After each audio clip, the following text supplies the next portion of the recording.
kale mwena bali ku Destiny Hope 2 AJ Media Dreams and Visions ate ne Destiny Hope Kids bane mugende mulaba abaana street life twagitadde abaana songa ki ezibatwala ku street ejo twabale surprised omwana okutula tugamba nti yetava ku street ngate bazadde bete wali kye baamukola bana bano waliyo ogwomwoyo street munagwo muzimu guli awo gusibidde abaana ku street abona wakati wali kye baamukola naye tayagala kuddayo twali nsonga ejjakuwa so abaana abantu basabire abali ku street okwo sitaani yabasibirako yabalaga that's the best life so genda yolaba emboozi ezo za street life n'ekirala tukuteereddeyo how can you become purposeful purposeful in parenting oba ofuuka otya taata oba maama how you can become godly parents n'ebintu ebifaanaganako weebityo ate ku birooto tukuteereddeyo okuloota ebyennyanja kuloota ng'ovuba ebyennyanja kuloota ebyennyanja ebifu n'ebintu ebirala kakati olunaku lwali twagala kutunuulira ku mukutu guno how then can one become filled with the Holy Spirit abantu badde babuuza ekibuuzo ekyo bane nzijula ntya omwoyo kubanga amakanisa ge tugenzemu agabana by'obulimba batulimbye okujjuzibwa omwoyo kwe kwogera mu nnimi ekitagede bw'oli kasita ayogera mu nnimi ramakatashtaraba rebebebebebebebe ribibibibibibibibbi rakakakakakaka mbo yabajjuziddwa omwoyo. No, that's not the case. Kakati rero njagala nkusomese nkuyigirize how then can you be filled with the Holy Spirit. Buli omu akyegomba okuba nga ajjuzibwa omwoyo wa Mukama naye ojjuziddwa otya biki by'oteekeddwa okukola ate tugenda kulaba otegeera otya ye otambula otya mu mwoyo. Kale we were filled by the Holy Spirit by faith. Then we can experience the abundance and fruitful life which Christ promised to teach, promised to each Christian. Okitegeera nti okujjuzibwa omwoyo wa Mukama ojjuzibwa na kukkiriza. Tebakusomesa teri ssomero lisomesa engeri y'okujjuzibwamu omwoyo wa Katonda teririiyo. Era eribanga olimanyi gye riri abo balimba baffe babbi tijja tukuyigiriza ojjuzibwa otya omwoyo wa Mukama ng'omwoyo wuuyo akujjula wuuyo akujjula omwoyo omukama tebamulaba nti wuuyo ali kujjula omwoyo omuntu yennyini yeyeewaayo n'ajjuzibwa omwoyo gwe n'omugamba wuuyo omwoyo wa Mukama akujjula nga ye ebirowoozo bye biri kulandira oti ebirowoozo bye biri wa boyfriend ya mukyayi teri mwoyo agenda mujjula wabula myoyo gye gigenda omujjula atandike kukaaba kuba lero agenda fulumya ebintu boyfriend yagenze bw'omulaba akaaba olowooza omwoyo gw'olangirira mbuuyo amujjula kumbe emyoyo gimujjudde egy'ennaku egy'amaziga egy'okwekubagiza bwera pasita ovaawo katuti olowooza abantu bajjuziddwa omwoyo egyo nalabye bannaye kumbe teri. So okujjuzibwa omwoyo it is by faith. Gwe nnyini gwokkiriza mu ggwe ne weewaayo kene omwoyo wa Katonda ajja kuba nga akola ki ajja kuba nga akujjula kubanga Mukama waffe yakisuubiza buli mukkiriza. Okitegeera? So you can twagala tulaba how step number one engeri oyinza okuba nga ojjuzibwa omwoyo wa Mukama sincerely desire to be directed and employed by the Holy Spirit. Kiriza okuyaayaana ate oluŋŋamizibwe ojjuzibwe n'omwoyo wa Mukama. Tumanyi oba bitegedde oyina kuyaayaana n'oluŋŋamizibwa empowered n'ojjuzibwa oba n'oyambazibwa amaanyi ng'omwoyo wa Mukama yakuyambye. Si pasita si muntu yenna mwoyo wa Katonda yajjuza si muntu mulala yenna. So your desires they have to be in the direction with the Holy Spirit. okuyaya nako si kwagana mukama nzijuza omwoyo nange bandabe bansekerera nnyo soogera mu nnimi betajja ya sitaani ajja kujja kuwa ennimi ze limamamama oba kulima oba kisimanyi obeere mu limamamama naye batali mwoyo wa Katonda akujjude kubanga your desires are not in the line or in the direction of the Holy Spirit. Kakati desire to be directed and empowered by the Holy Spirit. So buli wono baneyo desire y'okubanga olungamizibwa era ojjuzibwa omwoyo wa Katonda ojja kubanga omwoyo wa Katonda akolase ajjula gwe. Okusinziira ku Matayo 5:6 ojja gisoma. Matthew chapter 5 verse 6 ate ne John chapter 7 verse 37 to 39. 37 to 39 John chapter 7. Then in Matthew or Matayo 5:6. Number 2, confess your sins by faith. Thank God for He that has forgiven all of your sins, past, present, and future, because Christ died for you.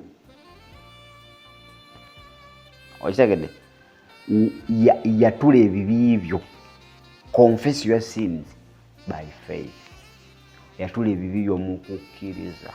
Kubanga omwoyo wa Mukama tagala kujjula ng'olina ebibi. Ayi tewali. Yatula ki? Confess your sins. Buli wo confessing your sins by faith mu kukkiriza. Mali waliwo ababyogera boogeza ku mumwa. Mukama ansonyiwa. Ejo nyanze. Nenga tekiri munda. Takikiriza. It's by faith. So olina okubanga oyatula ebibi byo mu kukkiriza era webaze Mukama era okkirize nti amaze okubanga abikola ki akusonyiwa. So buli wamala okwatula ebibi n'osonyibwa tewali kirala kyonna wabula okusaba omwoyo wa Mukama ajje akujjule kuba oba kati otukudde obeera ekifo ekiri favorable oba ekiri conducive ye okubanga atuula mu kubanga ekibadde kimulemeseza bibadde bibi bigenze. Ojja kusoma Colossians chapter 2 verse 13 to 15. Abakolosaayo 2:13-15. Osome 1 John oba ebbaluwa ya Yokaana ensooka chapter 1 chapter 1 verse 2. 1 John chapter 1 verse 2. Ne verse what? Verse 3. Osome Hebrews chapter 10 verse 1 to verse 17. Hebrews 10 1 to 17. Point number 4 and number 3, not 4. Present every area of your life to God. Present every area of your life to God. In simple terms, weeyonga sadaka. Give out yourself, all of you, as a living sacrifice, holy and acceptable before the Lord. Jukira ekisooka wano point gye tuvuddeko ey'okubiri. You have already confessed. Now you are forgiven. Then kati weeweeyo, because now the sacrifice is acceptable. Kati okkiriziddwa kuba kati otukudde, you have confessed. Kati weeweeyo as a living sacrifice. Statement osimanyi oba ogiwulira. Present every area of yourself to God. Every area. Awe wali obuzibu. For us we present some areas. But the point is, present every area of your life, of yourself to God. Every area. What some of the areas? Your body, your mind, your soul, your husband, your wife, your children, your finances, n'ebirala. Every area. Kati awo obuzibu we buli. Katonda tumuwako some areas. When it comes to finances, is not responsible. When it comes to family, he's not responsible. When it comes to relationship, God is not responsible for our relationships. We give him all the problems. All the problems, death, mabanja, sicknesses, maybe death situations, and to comfort us, maybe that. By the way, when it comes to finances, we manage our finances because he's wiser than us when it comes to normal what to humanity. Sitani akusinga amagezi kakala oli abadde ayinza okuwa amagezi omuwangulu omugobi business nga ki business kigwa nga gu relationship gufa nga ga marriage efa ng'omulimu bakugoba, then you start crying. But the point is, present every area of yourself has a living area of yourself to God. Weeyunga sadda waayo buli kitundu kya bulamu bwo eri Katonda. Wonookola ekyo, then you'll be filled with the Holy Spirit. Yourself will be filled with the Holy Spirit. Your ministry, your family, your business, whatever you do. Management, even your business has to be filled with the Holy Spirit. Do you know that? The business, a business you will use for more work at on la tekubwa. God will reveal you what is happening in your business, because the business is filled with the Holy Spirit. But whenever the business is not in the God's presence, the way the devil will sweep it to the nachitege. Oja bitege aja kube eri hands down. Without our knowledge, ojaga no kutageranga, the business is done. Finished, totally down. And how has this happened? How? So, tuweyo buli chafe kyonna eri Katonda. Eri kyekyawandikibwa okimanyi. That's Romans chapter 12 verse 1 to 2. Jagisoma. Romans 12 1 to 2, where you have to present yourself as a living sacrifice, holy and acceptable before the Lord. Last point, by faith claim the fullness of the Holy Spirit according to his command and his promise. Nti mukukkiriza, okuyita mukukkiriza kati tandika okubanga okolashi claiming okukoowola oba okwaniriza obujjuvu bw'omwoyo omutukuvu okusinziira ku kiragiro n'okusinziira ku kisuubizo. Kiragiro kigamba kitya? Be filled with the Spirit and do not get drunk with wine, for that is dissipation, but be filled with the Spirit. Ephesians chapter 5 verse Ephesians 5:18. Be filled with, that's the command, with the Spirit, not by wine. Or don't get drunk with what? Don't get drunk with wine. Totamira bintu birala. Webogera ku wine toloza nti bogera ku mwenge gwokka. Don't get drunk by your husband. Oba with your husband. Don't get drunk with the children. Job, what? Buli wotamira ekintu kyonna kijjawo Katonda. Kati wano bakozesa mwenge. Naye ekintu kyonna osobola kitamira. Kati otamira kintu kyonna nekisukka Katonda.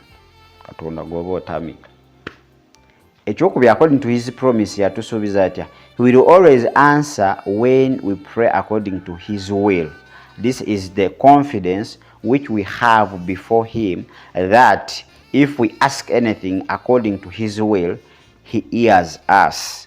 And if we know that he hears us in whatever we ask, we know that we have the requests which we have asked from him. Okusinzira ku John, 1 John chapter 4, 1 John chapter 5 verse 14 to 15. So nti wetusaba, if we always nti atuddamu okusinzira ku kwagala kwe. era tubeera ne confidence oba n'obuvumu obwo bwe tukola ki mu ye nti buli kyonna kye tunaasaba okuba kyonna kye tunaasaba okuyita mu kwagala kwe ajja tuwulira era ajja kuwulira buli kyonna kye tunaakola ki kye tunaasaba okusinziira ku 1 John chapter 5 verse 14 to 15 kuba ebbaluwa ya Yokaana ensooka 5:14 mpaka ku mmeka 15. So that's all about how you can be filled with the Holy Spirit. Very simple. Si byagenda mu service lwa gulombo kyenjogera kyoddamu awogenda afuna mizimu. You are going to get spirits, not Holy Spirit, because there are spirits and Holy Spirit. So the Spirit of God, no one can teach you how to get it. That it's there coming. You receive. Repeat whatever I say. You are receiving spirits. Now, Mwoyo wa Mukama, they are procedures and there are things you have to do. There are things you have to get out of them, and there are things you have to start doing. Then automatically, Mwoyo wa Mukama aja automatically the Spirit of God will come into your life. So kale ozasigala kwanga sukano mugya jamiru mbadde okuba natenga nkutwalira maaso we tukomawo tugenda kulaba how to walk in the Spirit. Otambulira otya mu mwoyo. Tambulira mu mwoyo otya. How? Bibuuzo bingi kutambulira otya mu mwoyo. How can you walk in the Spirit? Katonda nnyo katukomewo.